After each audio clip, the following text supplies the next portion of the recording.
하나님의 것은 하나님께 바치라, 하나님의 것은 하나님께 바치라 하는 제목으로 말씀을 전하도록 하겠습니다.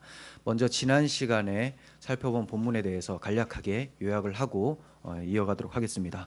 지난 시간에 우리가 혼인잔치 비유를 배웠었죠. 하나님께서 죄인을 천국에 들이시는 방법에 대해서 말씀하신 내용이었습니다. 하나님께서는 먼저 죄인을 부르십니다. 혼인잔치를 청하신 것처럼 우리를 불러주시고 그 부르심에 응답한 자들에게 예복을 입히신 후에 들어오게 하신다는 거예요.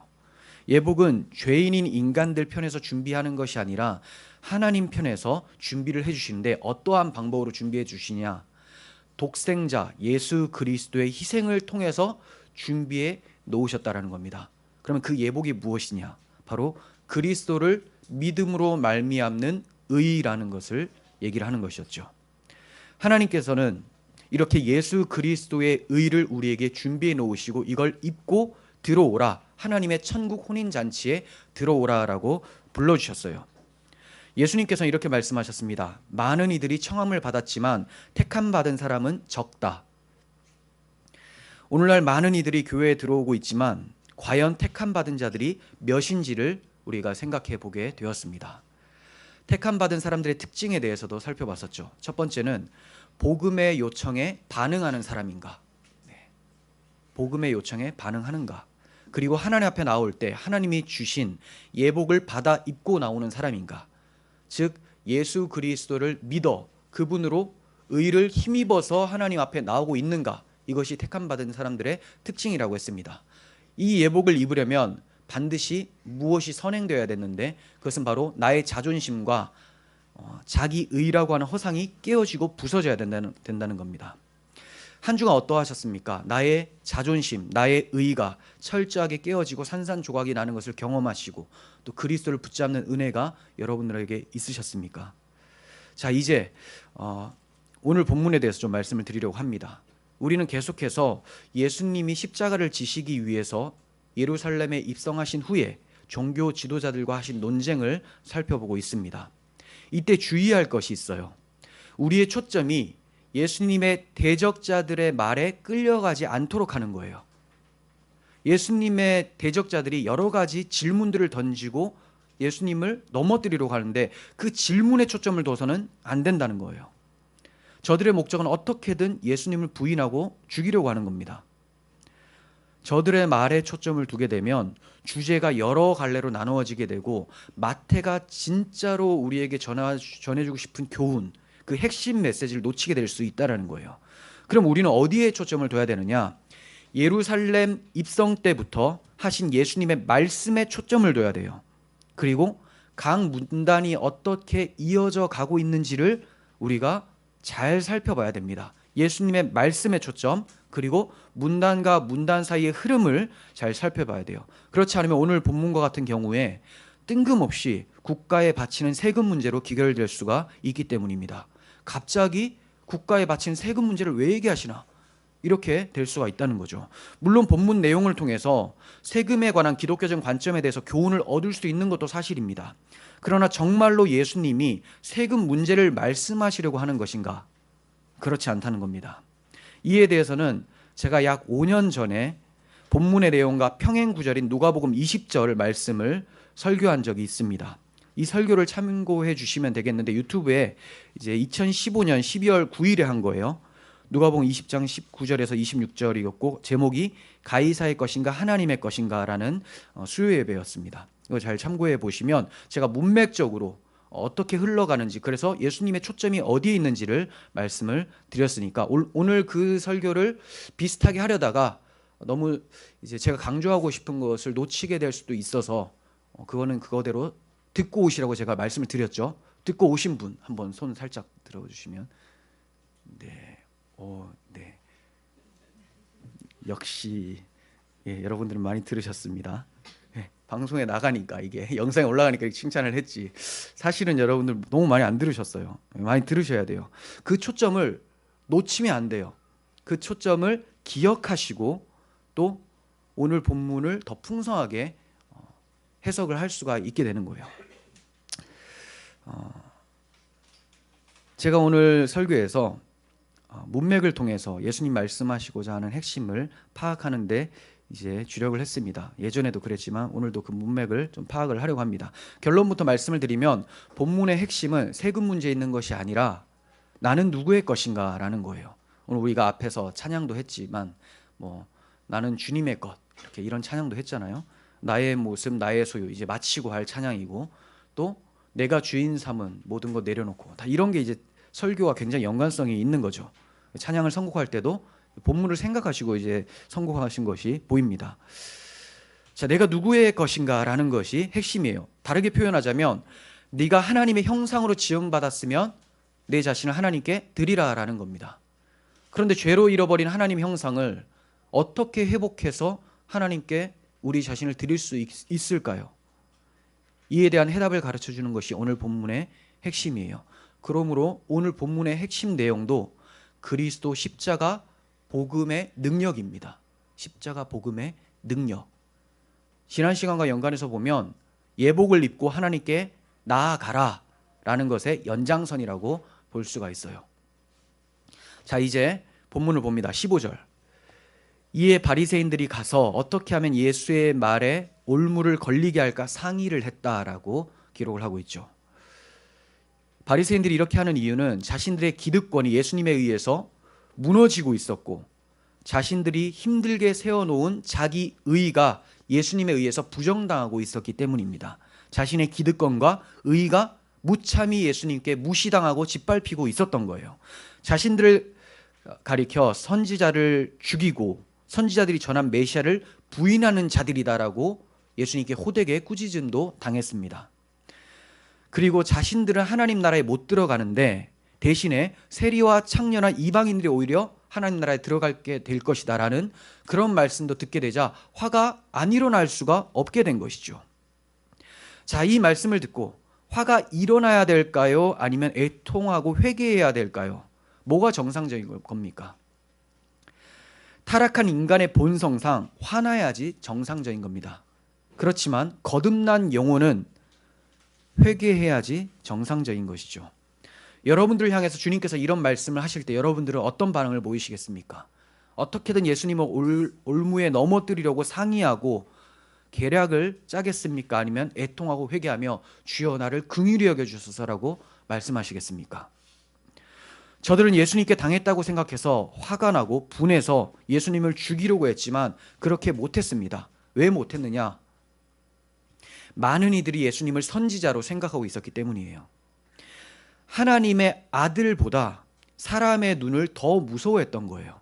정말 어리석은 모습이죠. 저들은 이제 머리를 맞대고 어떻게 하면 예수님을 넘어뜨릴까 상의를 하게 됩니다. 이러한 저들의 모습은 이미 시편 기자를 통해서 예언이 되어 있었습니다.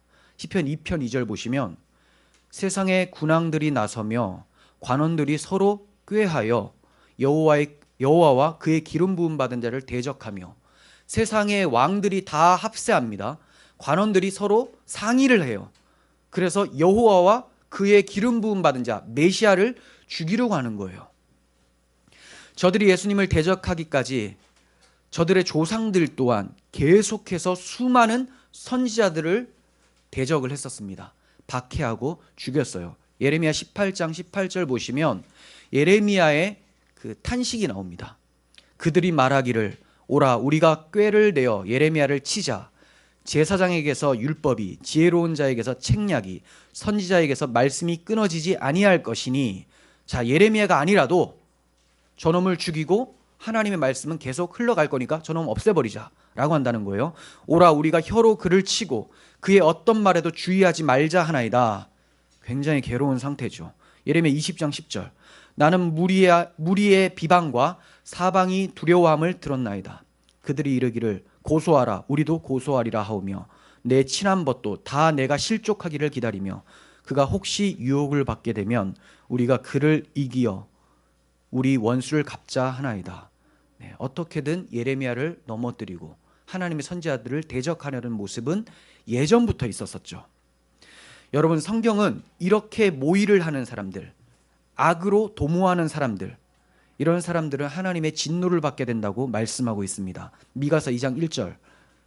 그들이 침상에서 죄를 꾀하며 악을 꾸미며 날이 밝으면 그의 손에 힘이 있으므로 그것을 행하는 자는 화 있을진저. 하나님이 못 보시는 게 아니라는 겁니다. 두고 보시다가 하나님의 때에 심판하시겠다, 화를 내리시겠다라고 말씀하세요. 세상에는 그리스도와 그의 나라에 대해서 계속적으로 반대하는 일이 흔하게 일어난다라는 사실을 우리에게 말씀하고 있습니다. 시편 83편 2절부터 8절도 봅니다. 무릇 주의 원수들이 떠들며 주를 미워하는 자들이 머리를 들었나이다. 그들이 주의 백성을 치려하여 간계를 꾀하며 주께서 숨기신 자를 치려고 서로 의논하여 말하기를 가서 그들을 멸하여 다시 나라가 되지 못하게 하여 이스라엘의 이름으로 다시는 기억되지 못하게 하자 하나이다. 그들이 한 마음으로 의논하고 주를 대적하여 서로 동맹하니, 오늘 본문과 비슷하죠. 곧 에돔의 장막과 이스마엘인과 모압과 하갈인이며 그발과 암몬과 아말렉이며 블레셋과 두롯 사람이며 아스르도 그들과 연합하여 롯 자손의 도움이 되었나이다. 네, 모든 나라들이 다 그리스도 하나님을 대적하고 있다라고 말씀합니다. 생각해 보십시오. 이들이, 세상이 모두가 다 만장일치로 하나님을 대적하고 있는데, 그렇다면 복음으로 태어나서 복음으로 살아가는 우리가 이 복음을 유지하기 위해서, 이 하나님의 영광을 지켜내기 위해서 더욱 일치되고 힘을 내야 되는 것 아니겠습니까? 저들은 저렇게 모의하고 힘을 내고 있는데 도대체 오늘날 교회는 무엇을 힘내고 있는지 참 답답합니다. 어떻게 하면 세속적 복받는 데만 힘을 내고 거기에 초점을 두고 있는 것이 안타까운 현실이고, 그래서 기독교가 힘을 잃어가게 되고, 그래서 윤리 도덕이 무너지고, 그래서 세상에 더욱 비난을 받게 되는 것이죠. 우리가 복음으로 무장하지 않고 정신 차리지 않으면 이런 세상의 악에 넘어질 수밖에 없고, 그들이 꾀를 도모하지 않는다 해도 우리가 스스로 넘어질 수밖에 없는 상황이 돼버리는 거예요. 깨어 있어야 되겠습니다. 16절 상반절 보겠습니다. 자기 제자들을 헤롯 당원들과 함께 예수께 보내어 말하되, 자기 제자들이라고 하니까 바리새인들이 제자들을 보낸 거예요. 자, 제자들, 왜 이렇게 제자들을 보냈을까? 자기들이 안 가고, 자신들은 이미 앞에서 예수님께 딴지 걸다가 호되게 혼났거든요. 그래서 얼굴도 팔려 있고 자신들의 의도를 예수님이 충분히 알 수 있을 거라고 생각해서 다른 바리새인들, 제자들을 보낸 거라고 할 수가 있습니다. 예수님을 넘어뜨리기 위해서 치밀한 작전을 세우는 이들의 모습을 보게 되죠. 그런데 저들이 얼마나 예수님이 미웠고 그들이 얼마나 다급했는지를 볼 수가 있는 것이 바리새인과 헤롯 당원들이 함께 예수님께 나아갔다라는 기록이에요. 함께. 왜냐하면 바리새인과 헤롯 당원은 서로 원수와 같은 자들이었습니다. 바리새인은 율법주의자였고요, 민족주의자였습니다. 유대를 다스리던 로마 통치와 세금 징수를 반대했었던 사람들이었어요. 그런데 헤롯 당원들은 누구냐? 이들은 유대인이면서 율법에 대해서는 별 관심이 없어요. 그리고 로마 당국의 정책을 적극적으로 지지하는 사람들이었습니다. 그러니까 바리새인들의 눈에는 이 헤롯 당원들은 매국노와 마찬가지로 보였다라는 거죠. 그러니까 이 두 집단은 물과 기름처럼 섞일 수 없는 그런 원수지간이었던 거예요. 그런데도 저들이 하나 될 수 있었던 것은 무엇 때문이냐? 예수라는 공공의 적이 있었기 때문이죠. 그래서 순간적으로는 우리가 단합해서 일단 저 사람부터 해치우자, 그리고 우리가 나중에 싸우든지 하자, 이런 식이라는 거예요. 16절 하반절, 선생님이여 우리가 아노니 당신은 참되시고 진리로 하나님의 도를 가르치시며 아무도 꺼리는 일이 없으시니 이는 사람을 외모로 보지 아니하심이니이다. 저들은 자신의 불손한 의도를 숨기기 위해서 그럴듯한 말로 인사를 하고 있습니다.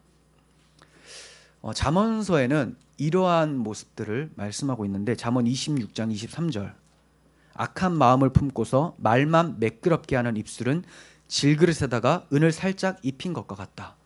그러니까 얼핏 보면 은그릇인데 조금 긁어보니까 질그릇인 거예요. 안에는 썩었던 거죠. 바리새인들을 평토장한 무덤과 같다, 이렇게 표현하거든요. 그게 뭐냐면 무덤에다가 시멘트를 발라버린 거죠. 겉모습은 깨끗하고 깔끔한 느낌인데 조금만 걷어내니까 안에 무덤이 있었고 사람 시체가 썩는 냄새가 나고 있다라는 거죠. 이들이 간사하게 예수님을 속이려고 아첨하는 말로 나왔지만 이런 것들을 예수님이 모를 수 있겠습니까? 다 아시는 거죠. 그리스도에 대해서 그들이 말한 내용은 옳았습니다. 예수님은 진실로 참되시고 진리로 하나님의 도를 가르치신 분이셨죠. 그리고 사람을 외모로 보지 않으시는 분이셨던 것은 맞아요. 그들이 그것을 알았든지 몰랐든지 간에 우리가 그것을 안다는 사실이 너무나 감사한 은혜인 거죠. 저들은 거짓되게 고백을 했지만 우리는 이것이 참되다라는 것을 압니다. 알 수 있게 해주신 하나님께 영광을 돌립니다. 저들이 질그리신 주제에 은을 살짝 입히고 예수님께 나아옵니다. 자, 17절. 그러면 당신의 생각에는 어떠한지 우리에게 이르소서. 가이사에게 세금을 바치는 것이 옳습니까? 옳지 않습니까? 여기서 이제 세금은 남자는 14세 이상, 여자는 12세 이상, 그리고 65세까지 사람들에게 부과되었었던 인두세를 얘기를 합니다. 자, 각 사람마다 거기에 바치는 인두세가 있어요. 그리고 여기서 가이사는 여러분들 잘 아시는 시저입니다. 시저. 예, 로마 황제를 뜻하는 표현이죠. 가이사. 가이사는 당시 로마의 제2대 황제 디베료, 영어로 이제 티베리우스. 네, 티베리우스를 가리키는 말이에요. 그러니까 하나님의 백성인 유대인이 로마 황제에게 세금을 바치는 것이 합당합니까? 라고 질문을 하고 있는 거죠. 이게 굉장히 대답하기 까다로운 질문이에요. 엄청나게 머리를 싸매고 고민한 흔적이 보입니다. 왜 이 질문이 대답하기 까다롭냐면 당시 로마 황제에게 납세하는 문제 때문에 이스라엘 백성들과 로마 사이에서 큰 마찰이 있었고 의견이 일치되지 않은 상태였던 거예요. 매우 심한 민족주의자들이었던 열심당원, 이들 중에 한 명이 이제 가룟 유다와 같은 사람이에요. 가룟 유다, 열심당원. 이 사람들은 일체 납세를 거부했습니다. 그리고 납세를 반대하던 갈릴리의 유다라는 사람, 가룟 유다는 아니에요. 사도행전 5장에 나오는 사람인데 이 갈릴리의 유다라는 사람은 반란을 일으키기도 했습니다. 납세를 하지 않으려고. 그러니까 굉장한 민족주의자라는 거예요. 대부분의 유대인들은 자신들이 하나님의 백성이고 선민 사상이 강했기 때문에 이방 군주에게 납세한다라는 것을 굉장히 꺼려했었던 것이 사실입니다. 자, 이러한 상황에서 예수님께서 납세를 해야 된다라고 한다면 어떻게 될까요? 예수님을 선지자로 보고 있었던 군중들이 이제 여론이 돌아서겠죠. 예수님을 미워하게 될 것이고 그렇게 되면 종교 지도자들이 무엇을 할 수 있느냐? 지금까지 그들의 눈치를 보면서 예수님을 죽이지 못했는데 이제 예수님을 잡아서 죽일 수 있는 상황이 돼버리는 겁니다. 그들은 이러한 대답을 원했던 거예요. 그런데 그렇게 대답하지 않아도 두 번째 계획을 세우는 게 있어요. 그게 바로 헤롯 당원을 데리고 온 이유입니다. 자, 예수님께서 납세를 하지 않아도 된다라고 하면 어떻게 됩니까? 이 헤롯 당원은 그 로마 당국에 굉장히 충실한 사람들이었죠. 저 예수라는 사람이 납세를 하지 않아도 된다고 얘기했습니다라고 하면서 잡아서 총독 빌라도에게 갖다 바치는 거죠. 그러면 또 심판을 당하게 되는 거예요. 자, 이렇게 어려운 상황, 이런 까다로운 질문을 예수님께 던졌습니다. 18절. 예수님께서 그들의 악함을 아시고 이르시되 외식하는 자들아 어찌하여 나를 시험하느냐. 예수님께서 어떻게 아셨는가? 사람의 영혼과 육을 만드시고 마음을 창조하신 예수님께서 모르실 리가 없는 거죠. 저들이 아무리 자신의 속내를 감춘다 한들 예수님 앞에서 감출 수 있는 것은 없습니다. 그러므로 예수님은 저들을 외식하는 자들이라고 했어요. 외식, 겉으로만 보여지지만 안에는 썩어 있다는 것을 예수님께서 아셨다는 거죠. 아무리 가면을 쓴다고 해도 예수님께서는 그것을 꿰뚫어 보십니다. 자, 이 사실이 우리에게 경각심을 잃게 하죠. 우리가 예수님께 언제 나아갑니까? 예배로 나아가요. 기도로 나아가요. 그때 우리는 무슨 기도를 하고 있는가? 정말 이들과 같이 마음에도 없는 아첨의 말을 하면서 이제 성경을 많이 보고 신앙의 연수가 자라나니까 이런 기도는 하면 안 되겠다라는 것을 머리로는 알아요. 그래서 정말 하나님이 기뻐하실 만한 문구를 가지고 나아가지만 마음에는 하나도 없습니다. 문제가 되겠죠. 그런 마음 없는 것을 탄식하시고 하나님 저의 마음을 다시 새롭게 창조하소서라고 간구하고 애통해야 되는 것이 마땅하다라는 거예요. 예배 드릴 때도 여러분들 어떤 마음으로 나오십니까? 경건한 척하고 앉아있는 것은 아닌지, 여러분들의 동료들은 속일 수 있고 저를 속일 수는 있지만 하나님은 속지 않으신다는 사실을 알아야 되겠죠. 자, 19절. 세금 낼 돈을 내게 보이라 하시니 데나리온 하나를 가져왔거늘. 데나리온은 은으로 주조된 동전이었어요. 한 데나리온을 가져왔는데 이 한 데나리온은 일용직 노동자의 하루 품삯이었습니다.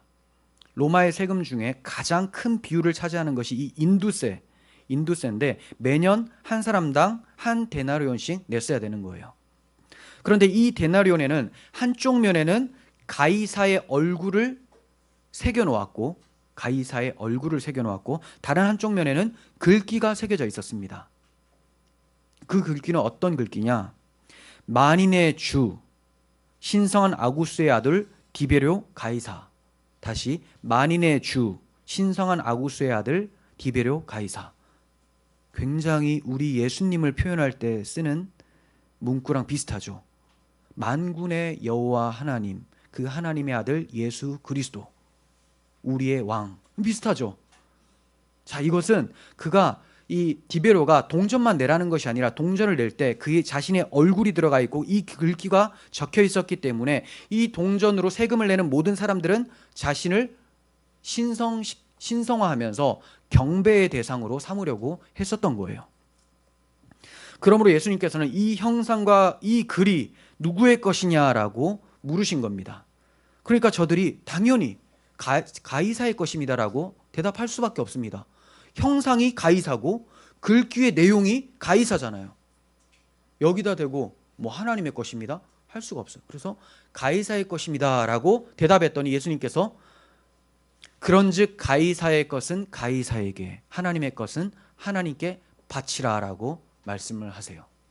이들이 얼마나 놀랐을까요? 이들은 분명히 예수님이 내라라고 하면 거기에 대한 대응책, 또 내지 말라라고 하면 거기에 대한 대응책을 가지고 나온 거예요. 바리새인과 헤롯 당원 이렇게 나왔는데 예수님이 그렇다 아니다 이렇게 단답으로 말씀을 하실 줄 알았는데 가이사의 것은 가이사, 하나님의 것은 하나님께 바치라, 내라 말라 이런 말씀을 하신 게 아니었다라는 거죠.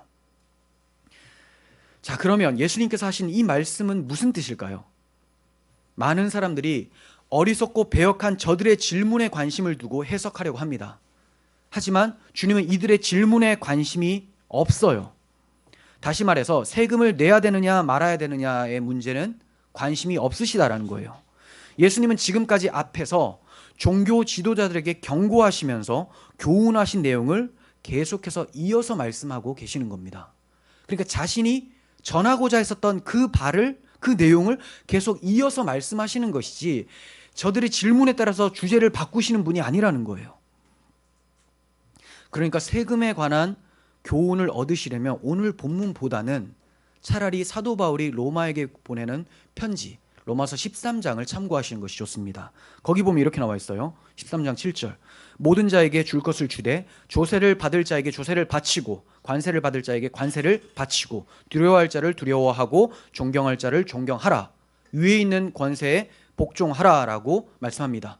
기독교인들도 국가에 복종을 해야 돼요. 물론 하나님의 법을 어기지 않는 국가의 상황 안에서 복종을 해야 되는 겁니다. 자, 그러니까 세금 문제를 얘기할 때는 이 로마서 13장을 얘기하는 것이 더 합당하다라는 겁니다. 물론 오늘 본문의 말씀에서도 교훈을 얻을 수는 있지만 핵심이 그게 아니기 때문이에요.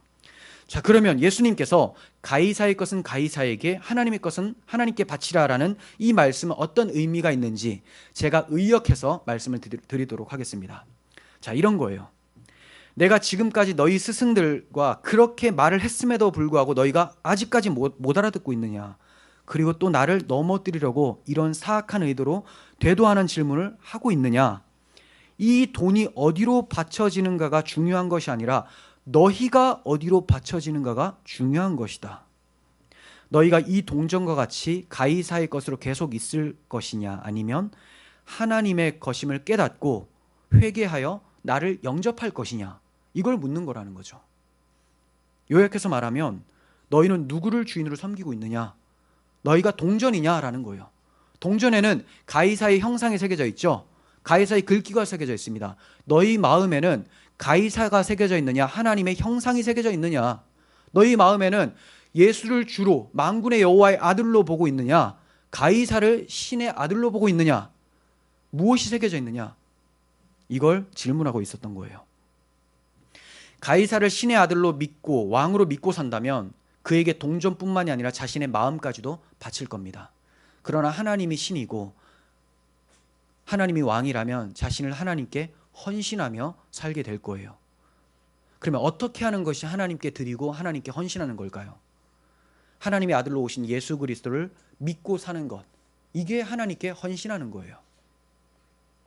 그러므로 가이사의 것은 가이사에게, 하나님의 것은 하나님께 바치라는 것은 세금 문제가 아니라 네가 지금 누구를 위해서 무엇을 향해서 살아가고 있느냐라는 질문이었던 겁니다.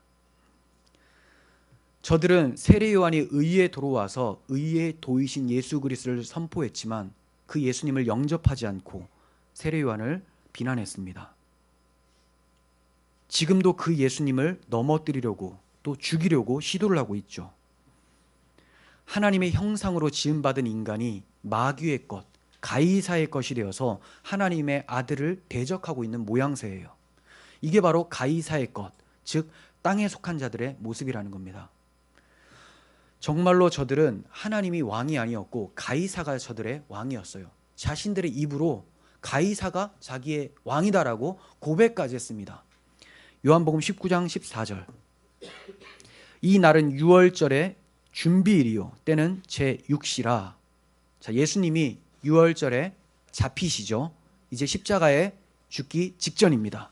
빌라도가 유대인에게 이르되 보라 너희 왕이로다. 그들이 소리 지르며 없이하소서 없이하소서 그를 십자가에 못 박게 하소서. 빌라도가 이르되 내가 너희 왕을 십자가에 못 박으랴. 대제사장들이 대답하되 가이사 외에는 우리에게 왕이 없나이다. 대제사장은 모든 이스라엘 백성들 중에서 최고 지도자고 하나님께 지성소까지 나아갈 수 있는 그런 사람이었죠. 근데 이 사람이 지금 누구를 왕으로 여기고 있습니까? 예수님을 부인하기 위해서 하나님까지도 부인하고 우리에게는 가이사 외에는 왕이 없습니다. 이렇게 망언을 하고 있는 거예요. 그렇게 하나님을 잘 섬긴다고 자부하던 자들이 하나님은 안중에 없고 가이사만 자신들의 왕이라고 고백하고 있습니다. 이게 저들의 본질이었던 거죠. 이스라엘 백성은 세상에 왕이 필요 없는 민족이었어요. 출애굽한 이스라엘 백성들에게 하나님께서는 율법을 주셨습니다. 그 율법을 주신 분은 이스라엘의 왕이셨어요. 왕이니까 왕이 그 법으로 다스리겠다는 겁니다. 그러니까 법을 잘 알고 하나님의 율법과 성막은 율법 안에 들어가 있는 거죠. 율법을 잘 지키고 살면 그게 하나님이라는 왕을 잘 섬기고 그 통치를 받아 사는 거였어요. 그런데 그들이 이 눈에 보이지 않는 하나님을 만족해 하지 않습니다. 그러한 그들의 모습은 사사기에서 드러나게 되죠. 광야 행진이 끝나고 가나안 땅에 들어가게 돼요. 가나안 땅에 들어가면서 사사 시대가 일어나게 되는데 여호수아가 죽고 사사 시대가 일어나게 되는데 사사는 왕은 아니에요. 그 순간순간 필요할 때마다 하나님께서 일으키신 지도자일 뿐입니다. 왕은 아닙니다. 사사기 말기에 이스라엘 백성들은 사무엘에게 왕을 세워달라고 해요. 이 사무엘이 마지막 사사이자 제사장이었습니다. 근데 사무엘에게 가서 우리에게도 이방과 같은 왕을 좀 세워주세요 라고 요청을 합니다. 사무엘이 너무 서운한 거예요. 자기를 버리는 것인 줄 알고 하나님께 나아가서 하나님 저들이 저에게 왕을 세워달라고 합니다. 너무 서운합니다. 이런 식으로 얘기를 드렸더니 하나님께서 저들이 왕을 세워달라는 것은 너를 버린 것이 아니라 나를 버린 것이다. 이렇게 말씀하셨어요. 그리고 저들의 요청대로 왕을 세워주라라고 합니다. 이거는 기도 응답이 아니라 하나님의 회초리예요. 회초리. 그렇게 해서 얻게 된 왕이 누구냐? 이스라엘의 초대왕 사울 왕이죠. 하지만 그는 세속적인 왕이었고 결국 하나님에 의해서 폐위가 되어집니다. 그 이후로 다윗과 같은 하나님의 마음에 합한 왕도 세워지게 되죠. 하지만 이는 오실 유대인의 왕 예수 그리스도를 예표한 인물일 뿐 이스라엘에게는 하나님의 법과 언약만 있으면 되었던 거예요. 왕이 필요 없었습니다. 그럼에도 불구하고 이들은 끊임없이 눈에 보이는 왕을 계속적으로 요구를 했습니다. 그런데 하나님께서는 왕들이 계속 세워졌음에도 불구하고 그 왕들이 이스라엘에게 만족을 주지 못한다는 것을 역사 속에서 드러내 보이셨어요. 이스라엘 왕 중에 괜찮은 왕이 누가 있습니까? 기껏해야 요시아와 히스기야 왕 두 사람인데 이들에게도 하자가 있었습니다. 그러니까 완벽한 왕은 없다라는 것을 역사 속에서 보여주셨고 진짜 왕은 하나님 한 분이다라는 것을 보여주셨죠. 자, 이러한 가운데 예수님이 하나님의 아들이 진정한 왕으로 이 땅에 오신 거예요. 그들이 하나님이 눈에 보이지 않으니까 전혀 알지 못하자 눈에 보이는 하나님으로 왕으로 오셨다라는 거예요. 예수님께서는 기적을 많이 행하셨습니다. 예수님의 기적을 본 사람들이 예수님을 왕으로 삼으려고 시도를 했습니다. 그러나 예수님은 그런 기적으로 다스리려고 오신 분이 아니었죠. 예를 들면 오병이어 기적이에요. 떡 5개와 물고기 2마리로 5,000명이 넘는 사람들 먹이고 12바구니나 남도록 만드셨습니다. 그 이후에 사람들이 예수님을 엄청 따라다니면서 왕 삼으려고 하죠. 그런데 예수님은 썩어질 빵을 주시려고 오신 분이 아니었던 거예요. 이들이 떡 먹고 배부르는 것을 원하셨던 분이 아니었습니다. 결국 자신이 십자가에서 우리에게 내어주실 자신의 살, 생명의 떡이신 자신의 살과 흘리실 피를 우리에게 주시기를 원하셨던 거죠. 나를 먹고 마시라. 그리하면 영생이 있을 것이다. 이것을 가르쳐 주시기 위해서 오병이어 기적을 베풀어 주셨는데 그들은 자신들의 육신의 배를 채워주실 왕을 요구했던 겁니다. 그런데 예수님께서 이러한 기적들을 점점 행하지 않으시고 그들의 기대에 부응하지 않자 그들은 점차적으로 예수님을 떠나버리게 됩니다. 결국 다 떠나버리게 되는데 다 떠나버리는 장소가 어디냐? 바로 십자가라는 거예요. 십자가. 즉 십자가는 타락한 인간이 절대로 용납할 수 없는 겁니다. 십자가를 전하면 불편하게 마련이에요. 모든 인간들은 십자가를 증오합니다. 제자들까지도 십자가 앞에서 예수님을 부인하고 다 도망가 버렸습니다. 결국 모든 인간들이 다 이 세상을 자기 왕으로, 자기 배를 신으로 섬기고 있었다는 것이 십자가 앞에서 다 들통이 나버린 겁니다. 그런데 예수님께서는 이러한 자들에게 하나님의 것을 하나님께 바치라라고 명령하고 계세요. 불가능한 일을 저들에게 명령하는 것 같습니다. 어떻게 하나님께 대하여 죽은 자가, 죄로 인해서 하나님의 형상을 잃은 자가 하나님께 자신을 바칠 수 있을까요? 불가능하죠. 그렇지만 이것을 가능케 하기 위해서 우리 주님이 3일 후에 십자가에서 죽으시는 거예요. 이 말씀을 하시고 하나님의 것은 하나님께 바치라. 근데 너희는 그걸 못한다. 그래서 내가 3일 후에 십자가를 질 것이다 라고 보여주고 계시는 거죠.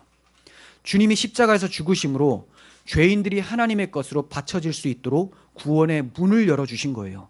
이제 곧 유대 지도자들은 가이사의 형상과 글귀가 새겨진 동전만 가이사에게 바치는 것이 아니라 하나님의 아들, 참 하나님의 형상이신 예수 그리스도까지도 가이사에게 제물로 바칩니다. 십자가로 바쳐버립니다. 하나님께서 예수님을 죽은 자 가운데서 다시 살리심으로 하나님의 아들로 선포하셨고 이제 그 아들을 믿는 자들을 의롭다 하셨고 성령을 부어주심으로 잃어버린 하나님의 형상을 회복하게 해주셨어요. 우리는 악함으로 예수님을 십자가에 못 박았는데 하나님께서는 긍휼하시고 선하심으로 우리의 악을 선으로 바꾸셔서 그리스도 안에서 우리 자신을 하나님께 드릴 수 있도록 만들어 주셨던 거예요. 그러므로 하나님의 것은 하나님께 바치라는 주님의 명령을 이행할 수 있도록 만들어 주셨습니다. 내가 대단해서 내가 의지가 괜찮아서 하나님께 바칠 수 있는 그런 문제가 아닙니다. 그 어떠한 자도 예수 그리스도의 희생과 그분의 십자가 대속을 믿지 않으면, 주의 성령으로 거듭나지 않으면, 거듭난 새로워진 의지가 없으면 하나님 앞에 자신을 드릴 수가 없다라는 것을 주님은 말씀하고 계셨던 겁니다. 주님께서는 죄인들이 악한 마음에서 떠나서 하나님의 아들을 영접함으로 저들이 하나님의 것으로 바쳐지기를 원하셨습니다. 동전이 가이사의 것이기에 가이사에게 바쳐졌듯이 소유는 주인에게 바쳐지는 것이 당연한 겁니다. 우리가 하나님의 소유죠. 그러므로 하나님께 바쳐져야 되는 것은 당연한 것입니다. 주님은 지금 저들에게만, 바리새인과 헤롯 당원들에게만 이 말씀을 하시는 게 아니에요. 저들이 어떤 사람들입니까? 스스로 하나님을 잘 믿고 있다고 생각하는 사람들. 그러면서 열심을 다해 하나님의 아들을 박해하고 있는 사람들이죠. 우리도 마찬가지입니다. 하나님을 잘 섬긴다고 스스로 생각하고 있지 않습니까? 하나님을 잘 섬기기 때문에 놀러 가지 않고 오늘 모인 거 아닙니까? 나는 하나님을 위해서 살아간다. 말로 그렇게 하지만 결국 우리들의 마음에 예수 그리스도 십자가를 새겨넣지 않고 자기를 부인하지 않으면 여전히 예수님을 박해하는 모습, 예수님을 대적하기 위해서 도모하는 나의 모습이 드러난다는 겁니다. 우리가 정말로 하나님을 믿고 있습니까? 그렇다면 십자가 공로에 감사하고 나를 위해 죽으신 그리고 부활하신 주님을 사랑하며 영접해야 마땅합니다. 그리고 이제 세속의 마음을 바치는 자가 아니라 하나님께 온 마음을 바치는 자들이어야 돼요. 사도 바울은 예수 그리스도의 십자가가 이것을 가능케 했기 때문에 그러므로 너희를 하나님께 바치라라고 권면하고 있습니다. 여러분들 잘 아시겠지만 로마서 1장부터 11장까지는 교리에 대해서, 즉 복음에 대해서, 십자가에 대해서 말씀합니다. 그리고 12장부터는 그러므로 십자가의 능력이 이렇기 때문에 그러므로 이렇게 시작을 해요. 뭐라고 합니까? 그러므로 형제들아 내가 하나님의 모든 자비하심으로 너희를 권하노니 너희 몸을 하나님이 기뻐하시는 거룩한 산 제물로 드리라. 이는 너희가 드릴 영적 예배니라. 너희는 이 세대를 본받지 말고 오직 마음을 새롭게 함으로 변화를 받아 하나님의 선하시고 기뻐하시고 온전한 뜻이 무엇인지 분별하도록 하라. 네. 그러므로 예수 그리스도의 복음이 있기 때문에 이 복음 때문에 너희가 하나님의 형상을 회복하게 되었고 예복을 이제 입었으니 하나님께 너희 자신을 바치라. 마음을 세속에 빼앗기지 말고 하나님의 선하시고 기뻐하시고 온전한 뜻이 무엇인지 분별하면서 하나님께 예배하라. 이렇게 말씀하고 있는 것입니다. 이것을 가능케 하신 분이 우리의 구원자, 우리의 왕이신 예수님이십니다. 이제 우리는 고백합니다. 예수 그리스도 외에는 우리에게 왕이 없나이다. 이렇게 고백하는 자들은 어떻게 살아가게 됩니까? 사도 요한이 권면합니다. 요한일서 2장 15절. 이 세상이나 세상에 있는 것들을 사랑하지 말라. 누구든지 세상을 사랑하면 아버지의 사랑이 그 안에 있지 아니하니 이는 세상에 있는 모든 것이 육신의 정욕과 안목의 정욕과 이생의 자랑이니 다 아버지께로부터 온 것이 아니요 세상으로부터 온 것이라. 이 세상도 그 정욕도 지나가되 오직 하나님의 뜻을 행하는 자는 영원히 거하느니라. 이 세상에 있는 것들을 사랑하지 말라. 이 세상의 가치, 이 세상의 가치관, 흐름, 사조들을 쫓아가지 말라는 거예요. 그걸 쫓아가면서 하나님의 사랑이 나에게 있다? 말하지 말라고 합니다. 그걸 쫓아가면 하나님의 사랑이 너희 안에 없다라고 사도 요한이 명백하게 말씀하고 있습니다. 세상은 무엇을 추구하느냐? 육신의 정욕, 몸이 끄는 거죠. 안목의 정욕, 눈에 보기에 좋은 것들입니다. 이생의 자랑, 사람들의 칭찬, 이런 것들. 이거는 아버지께로부터 온 것이 아니고 세상으로부터 온 것이다. 이것들은 다 지나간다고 해요. 왜 다 지나갑니까? 주님 다시 오시게 되면 주님만이 유일한 가치예요. 유일한 가치. 가짜들은 다 사라지는 거예요. 누가 진짜 명품을 가지고 왔어요. 가짜 가방 맨 사람들 다 이제 사라집니다. 진짜가 왔으니까 이제 내놓을 수가 없는 거예요. 주님이 진짜 왔어요. 진짜 보물이 왔습니다. 어떻게 해야 됩니까? 사라져야 되겠죠. 다 지나갑니다. 오직 하나님의 뜻을 행하는 자, 예수 그리스도를 믿고 그 안에서 하나님께 바쳐진 자만 영원히 거한다. 이게 사도 요한의 권면의 말씀입니다. 우리의 시간, 우리의 물질, 우리의 사고, 우리의 몸 모두가 다 하나님의 것임을 기억할 수 있어야 됩니다. 더 이상 우리가 가이사의 것으로 바쳐지지 않는 거룩한 주의 소유된 백성이 되시기를 간절히 소원합니다. 기도하겠습니다. 하나님 아버지, 우리는 하나님께 바쳐질 마음도 없었고 바쳐질 수도 없는 죄악된 상태였습니다. 이런 더러운 죄 가운데 오염된 저희를 양털과 같이 흰 눈보다 더 희게 그리스도의 십자가 보혈로 씻겨주시고 이제 하나님 아버지께 나아가며 예복을 입고 하나님의 잔치에 참여하게 되고 우리가 온 마음으로 하나님을 위해 살 수 있도록 바쳐지게 하신 그리스도의 십자가 은혜를 찬양합니다. 그 아들을 보내주신 하나님의 사랑을 찬양합니다. 그 십자가를 믿고 의지할 수 있도록 하신 성령님의 교통하심을 찬양합니다. 이제 우리 자신의 것이 우리의 것이 아니라 하나님의 것임을 알고 목숨을 다하여 주를 위해 살고 주를 증거하는 자가 되게 하여 주옵소서. 풍성한 은혜를 허락하신 하나님 아버지께 감사드리며 이 모든 말씀 우리 구주 예수 그리스도의 이름으로 기도합니다. 아멘.